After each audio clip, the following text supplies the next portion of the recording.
Fala pessoal, vamos para mais uma aulinha então, aulinha de crise do século XIV. Nós vimos na última aula então o renascimento comercial e urbano e agora a gente vai ver, né, a crise no século XIV, que são dois eventos principais: guerra e peste, né? Opa, isso aqui não pode fazer, desculpa, que mal criado, sem querer, perdão. Ai, que bicho tolo.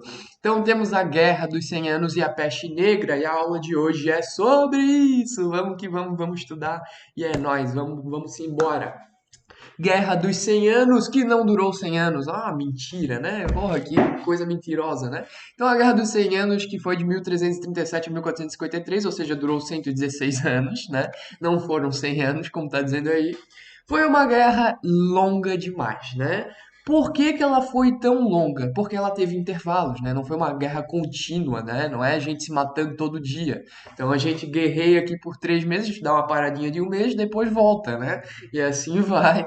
E por que que teve tantos intervalos? Por condições internas, né? Problemáticas na Europa, como a peste negra, tá? Então a peste negra foi um fator determinante. Então a Guerra dos 100 Anos ela vai parar por um bom tempo aí, tá? Para depois sim voltar, né, após a peste negra. Tranquilo? Não, a gente vai dar uma paradinha aqui na guerra, depois a gente volta a se matar, beleza, meu querido? Nada contra não, né? Não tô te desrespeitando, só que meus soldados estão morrendo num negócio que eu nem sei o que é, então a gente volta depois. Aí o adversário falou, ah, de boa, também tô com esse problema aí, depois a gente se combina então pra marcar a guerrinha. Aí fechou, né? Essa guerra ela aconteceu entre dois países, né? Nessa época não eram países, eram reinos, né? Por enquanto ainda não tem esse conceito de país, né? Mas a gente tem aí esses dois reinos, né? O reino da França e o reino da Inglaterra. Tranquilo? O que que vai acontecer? Para a gente, o mais importante de entender é analisando o contexto francês, tá? O contexto inglês não importa muito, tá? Para os nossos vestibulares e por isso que eu vou focar no contexto francês. O que que vai acontecer? Se lembra que eu falei, né, nas últimas aulas, eu falei na aula de cruzadas, por exemplo, né, que o querido lá, quando ele estava na Cruzada dos Reis, né, o querido lá, ele foi embora, ele voltou pro ele voltou para a França, deixou lá o Coração de Leão sozinho? Exatamente, né? O que que vai acontecer? Esse cara ele voltou para articular a situação política, né, da França, do Reino da França, né? E nessa época era a dinastia Capetinga, tá? Cujo brasão é esse bonitão aqui que vocês estão vendo. Esse aqui é o brasão da dinastia Capetinga, tá? O que que vai acontecer? A gente tem aí um quadro resumo das dinastias francesas, tá? A dinastia dos Merovingios, a gente viu isso aqui na aula do Reino Franco, né? Os meroveus que ocuparam o poder de 481 a 751 depois de Cristo. Depois nós temos os carolíngios, lembra do Carlos Magno, Renascimento carolíngio, né? Vai até 987, né? O Tratado de Verdun, na verdade, essa dinastia carolíngia aqui ele diz que foi até 987, mas tipo, é que na verdade o Tratado de Verdun, quando ele divide entre os três filhos do Luís, lembra disso?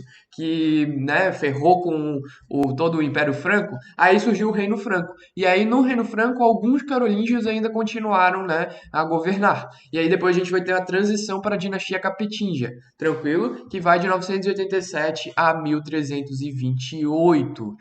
Quando acaba a dinastia Capetinga, a gente vai ter um problema, mas isso aí a gente já vai ver pra frente. Primeiro a gente tem que ver quais foram os principais feitos dessa dinastia Capetinga. Tranquilo? Que vai então do século X, 987, ao século XIV, 1328. Beleza? Um dos principais reis da dinastia Capetinga foi Filipe IV, o Belo, né? Será que ele era Belo Belo ou ele era que nem o Belo, nosso Belo, que de Belo não tem nada? Não sei, né? Mas enfim, o Belo Quarto, ele vai fazer uma coisa muito louca. Ele vai romper com a ICAR, vai romper com a Igreja Católica Apostólica Romana, ele vai romper com Roma, né? E aí a gente vai ter um episódio conhecido como Cativeiro de Avignon. Por que de Avignon? Porque aconteceu em Avignon. Por que cativeiro? Porque para a Igreja Católica era um cativeiro de um pontífice, né? De um cara muito importante da Igreja Católica. Era um cativeiro mais no sentido de isolar aquele território. O que que aconteceu? Aconteceu que o grande cisma do Ocidente, que foi uma divisão da Igreja Católica, por um período de tempo, tá? De 1300 e alguma coisa, 309 ali, né? 309, 1309 até 1418, tá, gente? Mais de 100 anos, nós tivemos dois papas. Olha que loucura, né? Então, o nosso querido Clemente V, em 1309, ele vai angariar muita confiança do Reino Franco, tá? Lembrando, o Reino da França, né? Não o Reino Franco, aquele bárbaro e tal, com os carolíngios, não. O Reino da França, né? Agora, aquele um terço do território que, pelo Tratado de Verdun, foi dividido para os filhos de Luís, né? Então, o Reino da França, ele vai ter esses laços mais estreitados com o Papa, né? O Papa Clemente V, beleza? Ele vai para Avignon, vai ficar lá tranquilão, ele vai ser o Papa deles, né? E aí, esse episódio vai ficar, né? Esse cativeiro de Avignon, ele vai ocorrer até 1418, quando a gente vai ter, então, o concílio, né? De Constância, fechando esse episódio muito louco da história da Igreja Católica. Tranquilo? Mas voltando para os capetinhos, eu quis trazer isso daqui porque eu achei muito engraçado essa situação de ter dois papas, né, meu Deus? Oh, que bagunça, mas enfim. Aí a gente vai ter aí o Carlos IV, né? Ele vai ser o último rei capetinjo. E aí o que que vai acontecer? O Carlos IV não deixou filhos, né? Eu não sei se ele era estéril, eu não sei se ele enfim, não, enfim, talvez tenha morrido cedo. Acontece, a vida acontece desastres, né? E aí o que aconteceu? O Carlos IV não deixou filho e ferrou com a França, né? Porque agora a gente vai ter uma crise dinástica. O que é uma crise dinástica? Dinastia é quando a gente tem uma família que fica no poder por muito tempo, né? Então, uma crise de sucessão no trono. E aí o que que vai acontecer? A gente vai ter dois candidatos. O primeiro é Filipe de Valois, né? Valois, então, seria essa nova dinastia, né? Já que os capetinhos acabaram. Então, a gente tem aí o Filipe de Valois, né? De ordem paterna, né? Um parente distante do Carlos IV. Tranquilo? E o outro candidato, gente, é Eduardo III, que por algum acaso ele é o rei da Inglaterra. Ou seja, porra, né? O rei da Inglaterra agora quer ser rei da França, né? A França vai virar um território inglês, a gente não é trouxa, né? E aí o argumento, né, é que ele era primo de ordem materna do Filipe IV, né? O Filipe IV o Belo, certo? E aí o que que vai acontecer? Os franceses não querem virar colônia, não, colônia não, né? Não querem virar feudo, né, dos ingleses, né? Que desgraça é essa? O Eduardo III vem aqui, toma nosso território e agora ele vai ser rei de tudo? Não, né? Não mesmo. E aí os franceses, né, eles vão trazer à tona a Lei Sálica. O que que é a Lei Sálica? A Lei Sálica fala o seguinte: quando a gente tiver uma disputa, né, por trono, e a gente tiver uma pessoa de ordem paterna e uma de ordem materna disputando, a ordem paterna tem que prevalecer. Uma lei bem machista do caralho, né? Mas, né, é o contexto da época bem machista mesmo, tá, gente? Então, a lei sálica dizia que, pelo Filipe IV ser de ordem materna, ele não poderia assumir o trono.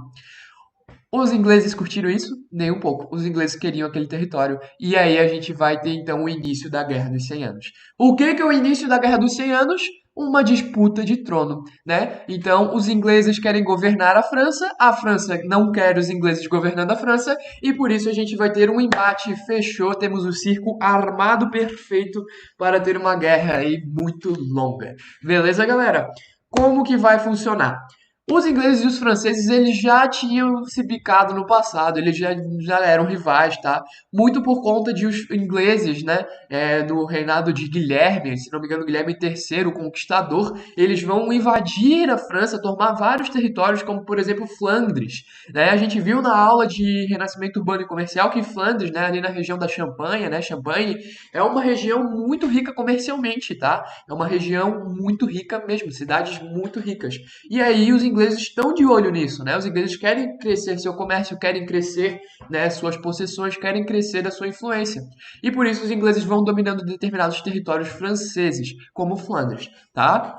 E aí o que vai acontecer? Olha só que engraçado. A galera de Flandres curtia isso, né? Os nobres e os comerciantes de Flandres curtiam, porque os ingleses eles acabavam dando muito mais do que os franceses davam de benefícios, de cobrar menos impostos, né? Porque como eles estão tomando um território, eles queriam dar coisas melhores, né? Para convencer de que aquilo era bom para a galera que morava ali, né? Então os ingleses eles vão fazer essa jogada e a gente aí vai ter os comerciantes e os nobres franceses dessa região apoiando os ingleses, né? Então vira casaca total, assim, né? Então aí vai surgir duas denominações, né? Os bourguignons e os armagnacs. Armagnac, né? Do francês a gente não pronuncia, né? O S ali. Aprendi no Wizard. Nem sei se o Wizard tem francês. Mas enfim, bourguignons e armagnac, né? O que que são esses? O bourguignons são os caras que moram na França, são franceses, mas eles apoiam que os ingleses tomem o território francês, né? Totalmente vira-casaca, né? Patriotismo zero, né? E os armagnac, eles são, né? Esse termo vem de ama a França, tá? E os armagnac, eles não gostam disso, eles querem que a França continue sendo francesa. Nada de inglês vir meter o dedo, alright, I'm going to take your territory. Vá se ferrar, inglês desgraçado, né? E aí os armagnac, eles vão ficar muito putos com os ingleses, né? E o que que vai acontecer? A gente vai ter esse embate de Bourguignon e Armagnac bem no meio da Guerra dos 100 Anos, né? Então a gente vai ter uma crise interna para os franceses.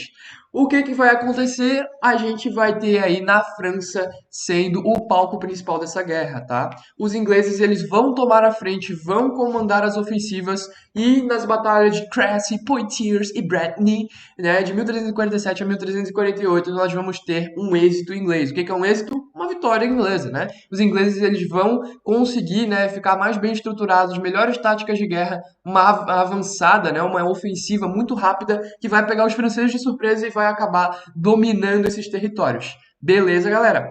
Aqui eu trouxe para vocês um mapa, né, para a gente dar uma olhada, né? Em 1337, antes da Batalha de Crécy, olha só, os ingleses eles já tomavam a região de Bordeaux, mas a França dominava a maior parte disso daqui, né? Olha aqui, esse aqui é o Sacro Império Romano Germânico, né, que a gente viu nas últimas aulas, e aqui o território inglês. Olha só, aqui é a região de Flandres, tá? Essa aqui é a região mais cobiçada de todas. Aqui é a região de Champagne, como eu falei para vocês. Essa região toda aqui é a região comercial, tá? E aqui a gente vai ter então uma situação de guerra que vai fazer com que os ingleses tomem. Olha o tanto de guerra, olha o tanto de território que os ingleses vão tomar, né? Então aqui em Poitiers eles vão tomar em 1356, né? Um pouco depois. Aqui em Crécy, 1346 eles vão tomar, né? Olha só, já estão chegando aqui em Flandres. Então a gente vai ter uma avançada, uma ofensiva inglesa muito forte. Tá, pessoal? Então é isso. Essa foi a primeira parte de Guerra dos 100 Anos. Espero que vocês tenham gostado. Até a próxima!